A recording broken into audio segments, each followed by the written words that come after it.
Okay, basically where I'm at right now is I took my palm planer and go pick one of these up for like 60 bucks or something like that. But it was basically these 5 interior joists that were needed to be planed down, and I probably could have went a little bit more, but I'll show you here in a second. So I basically took down this much off these joists. Normally, I really do not like trimming joists like this because you would like to actually fix the foundation below. That's the normal way. The problem with doing that right now is I had already put this wall in play and kind of knew this area was messed up. I didn't think I was gonna dive this deep into this house here. So basically, I already got this wall built here, and the whole second level here is all basically perfect and good to go. So in order for me to go down here and drop that footing and this, that, and the other thing, oh my gosh, it'd just be like next level work. But with that being said, this wall is sitting on this solid board, which is sitting on this solid plate and on this solid foundation. The only reason why this is raised up too high is because they raised it up too high, thinking something was settling or whatever they did here. I don't know. So anyway, I got this all planed out as good as I'm gonna attempt to get it, because I am dealing with an old home and you can only get stuff so good unless you rebuild it all brand new, of course. Right here is my main objective at this point. So when they ran this forced air through here, as you can see running through there, well, what they did is, this used to be foundation running straight across through here and joining up the foundation there. They removed this. Well, the problem with that is there's a seam here on this plate, seam there on that plate. Okay, nothing supporting it. That's not very, very kosher. So what I've got to do is 2 things. I've got this load-bearing wall right here. I got to add another 2x on this end to cap this off. But I got to get this jacked up, and I'm going to put a 4x4 under here. I've done that on multiple of these others to get these load-bearing points. And on that spot over there, you can see I got to do the same thing because my load bearing thing is past the joist, and there's no because it's not sitting on this end thing. And this is what's so wild, when they added this or built this, like, these aren't even touching, these joists aren't touching this other addition. So this other section is kind of a different deal, and I've got another access point for that over there, but right now I'm just focusing on this spot. So what I got to do, get a 4x4 attached from under here, pound it into here to here. Once that's in there, I need to take the bottle jack. I'm going to leave that there, but what I'm going to do on this seam, I'm going to remove these rocks from here, because I already know this over here is good to go with where I've got my support, but I got to remove these rocks, and then I'm going to take a green treat bottom plate, put that from this spot to this spot, and then get a jacking point here again, because I got 3 bottle jacks, slip one of these railroad tie chunks in there, and basically create like a post, kind of an extra footing for this to carry this span. And then on this side over here, these joists run like this over there. So I'll have this side all fixed. Well, it's probably going to be a little sag on this guy on the other side because it's not really attached to this stuff.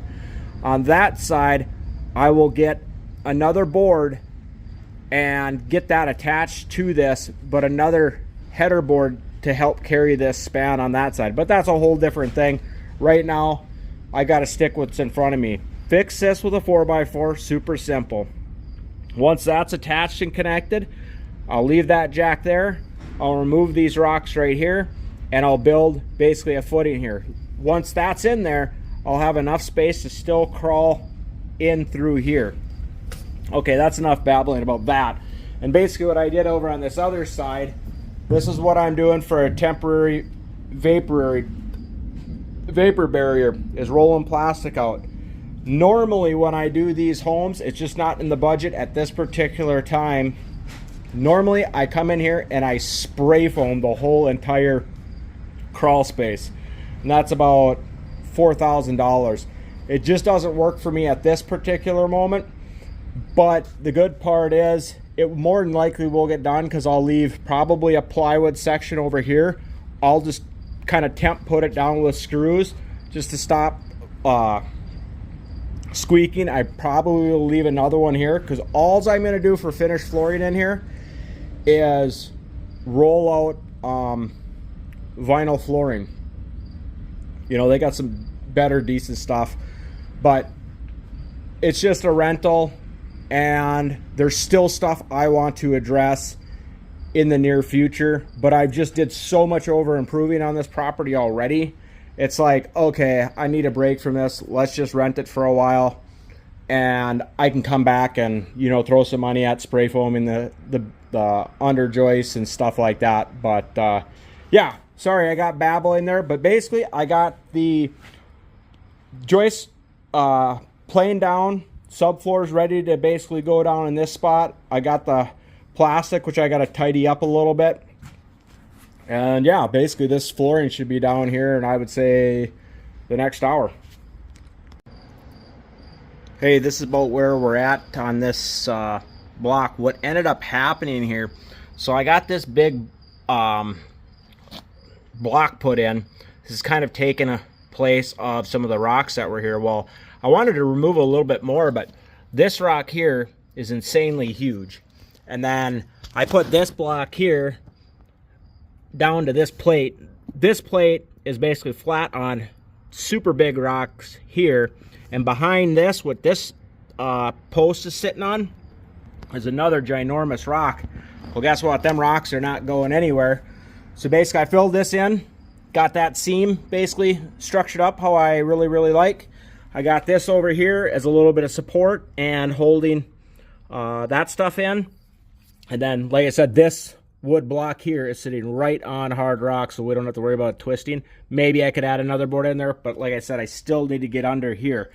But and then I got this block in here, and that's for coming around with the subfloor and stuff like that. Yeah, let's just go and see what this does, see if it explodes on us when you drop it. And I did overjack this a little bit so I can get that under there, because this will settle, because you'll see, not like the other guys overjacking now, there's space in here that this is going to compress back down. So that's why I overjacked it probably about 3/8 of an inch, but we'll see what happens here, see if I can get you guys in a fun spot.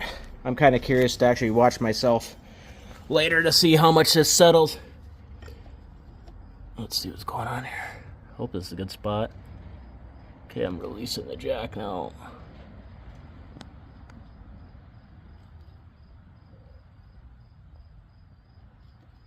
Well, I felt the jack come loose. I guess that means, you see, kind of funny too, for these bottle jacks, I bought these are like for a trailer, for like, you know, whatever, when you crank your trailer down. These are freaking awesome to put on top of here, so you don't have to worry about the jack puncturing through your wood. So just something simple like that works out big time. But yeah, I guess I got that in there. Yeah, that's not going anywhere. That's not going anywhere. Yeah, I think we got this. Let's see how level this is. Well, that's pretty close. I mean, you know, in all reality, that's not super exciting to look at. But when you're dealing with this old lumber, there's kind of only so much a guy can do. Maybe I might actually look into raising this guy up here a little bit. I have my 4-footer around here somewhere. Oh, on a nail. I'll see. So that's the part where you just get, well, it could come up a little bit. Let's see. Yeah, honestly, this one might be a little bit low. I think if I just jack this guy up, and probably, now that this is fixed, I could probably just slip this shim in there. Yeah, well, I'll go ahead and do that, and that should take care of this. But now we got the structure under the post. I'll still at some point get the header in over there, but I'm liking this. This is going to carry this little span there. This is beefed up along with those heavy duty rocks that are underneath it. This is good. Yeah, I'm super pleased with that. If anybody had any different ideas or thoughts, sometimes you just got to go on the fly, because you're kind of constantly improvising, adapting and overcoming, I guess, is kind of the old lingo. But anyway, J-Bro's out. Please like, subscribe, comment down below. Hey, J-Bro's checking here. I just wanted to pop in and give you a little final detail update on the floor before I close this up. So what I am having to do on this one joist here is the plate over here was sunk down a little bit. So I had to get on this joist here and raise this up about a 1/2 inch. And then the overall board was a little bit suspect. So I basically piggybacked this 2x8 with a 2x10. And then I just double boarded this up here to get a little more space or support. And then there was a gap to the outside that I want to close up, and that'll get flashed in later. But I got this joist here and this joist here set, and the reason why there's a gap here is because when they obviously framed this back in the day, it was framed on top of subfloor, so I'm basically accommodating the subfloor. So this would be 3/4 inch gap here and there. So this is basically level and whatnot from here to here, and all this was blown out and just junk before if you saw the other video. But anyway, this side here is really good, ready to go. The only thing I got to do is I got to add a couple boards on either side here, and then I'll screw that for just extra support. And then on this side, I've got the same thing over here. I added a board here to hold up and down. Now this board here on the other side will get screwed in from there. And then what I'll probably do is I'll probably add another sideboard up and down here, and then I'll probably put a joist hanger on that. And probably the other ones don't need joist hangers because they're sitting on blocks over there, if you can't see that. So those are good. But this is where it got a little bit annoying last night, and I was trying to mentally figure it out. But what happened here, that's why I got the bottle jack here. This bottom plate was kind of suspect here, and what I ended up doing is, oh shit, you can't really see it from that side, but I ended up putting Green Street plate up under that to support that and get this raised up. So right now this is the height where it needs to be, and what I've got to do, this is here just temporarily, so I've got to address this and get I'm probably going to do a 6x6 on this end on this plate to support this corner. Sorry if it's a little bit confusing. You'll be able to see it a little bit better. But what I need to do after I get this supported, I need to get another plate, probably even 2 from here to here. So that's sitting on a little bit more beef.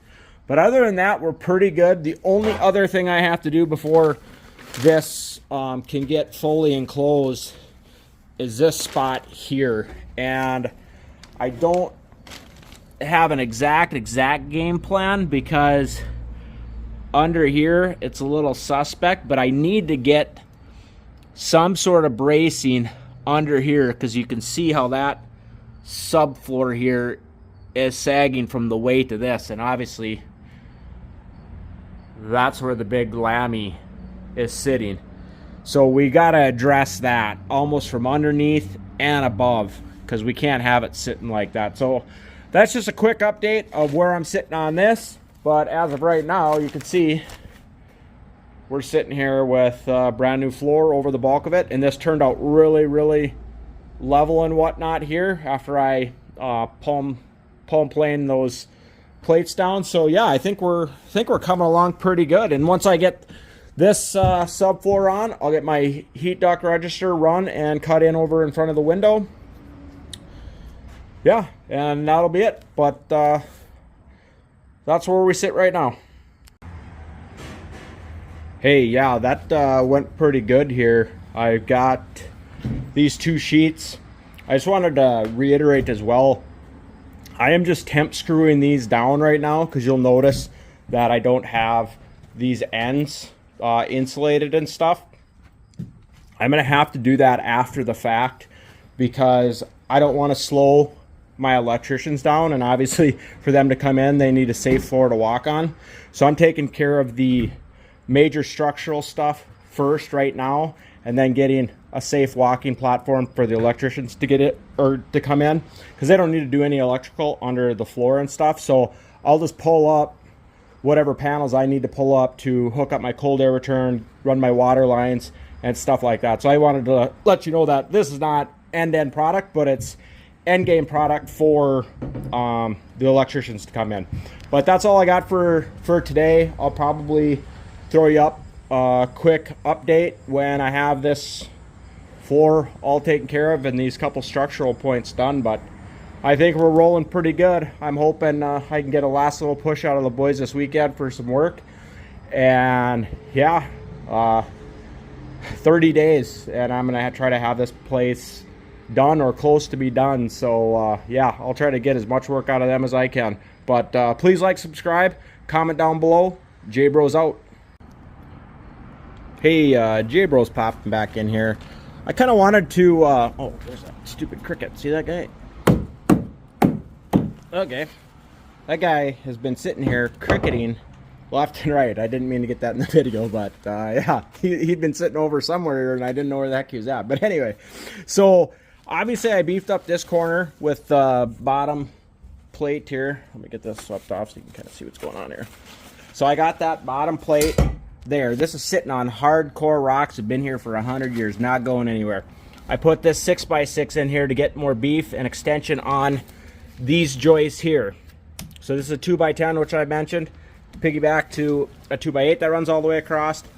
Now here's what I didn't think I was going to get into, but I cut up this plywood and I saw this board. I thought initially when I saw this from this side, this board is pretty good, but as I tore into here and cut out the subfloor because I need to get my other subfloor, we got some dry rot in here. And I shouldn't say dry rot, it's basically from, there was no gutter in this corner and it just kept getting pounded with rainwater. Rainwater wasn't getting away, so it was water kicked back and just kind of rotted out the sill. Well, what I was thinking is like, God, I'd like to remove that because it's only from here to right there. Well, to do that, it's just very complicated because I've got the addition attached to this. So the wood itself, the integrity of it is actually still pretty good. It's just that top rot there. I mean, I could peel off more, but I got the bulk of it off. So here is my thought and plan of what I'm gonna do. So if you see that seam there, well, that's where the new plate goes into the new foundation where it's cinder block. And this is on the old rock right here. And so is this one. Well, and this is kind of new on the new rock. So my thought is I'm going to take this 2x6 plate and I'm going to run this right out to this edge, and then that will tie back over that seam, and then I'll screw that to the plate, giving that seam extra support, and that seam going this way, that seam coming this way, extra support. So I got basically a new plate over the old plate. And then, fortunately enough for us, or me, this 2x6 will pinch right under here. So obviously I'll cut this 2x6 here to be the same length as this plate. So basically I'll double up 2x6 double plate along back here, giving more support to this, so when I go on the underneath of the new porch, I'm going to drill some long lags through the plate out here and into this new one. So I think we're really going to have this whole corner beefed up big time. But this is kind of why when you're dealing with these older places like this, you got to always be thinking outside the box. It's like, why did something fail? What are you going to do to help it not fail? Because my personal opinion, if you look at this base that we got here, we basically have a foot extension on this side. We got a foot extension of stone on this side. This is not going anywhere because there's no water going to get in here. Nothing's gonna damage this. There's no reason why this will ever rot or fail. Much like over here, I think we're going to be bulletproof on this. But I just wanted to point that out super quick because I thought it was super interesting. Yeah, please like, subscribe, comment below. J-Bros out. I just wanted to pop back in here just to see how that ended up turning out. So I basically got the plates there doubled up. And yeah, I think this turned out really good here because I can show you underneath.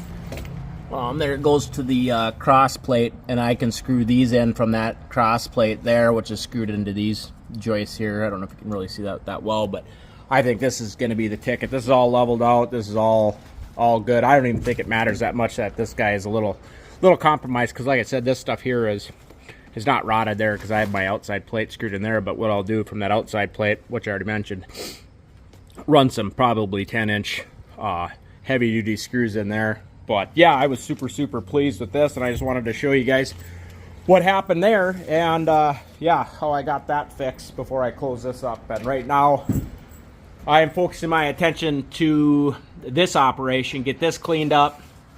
I don't know exactly what I'm gonna do because I got to see how good the base of the stones are and see how far I need to go down to try to get some sort of wood framing back on top of, let's say, the next level of good stone. But I'll leave it there. I just wanted to pop in and show you the finished product there. I think it turned out great.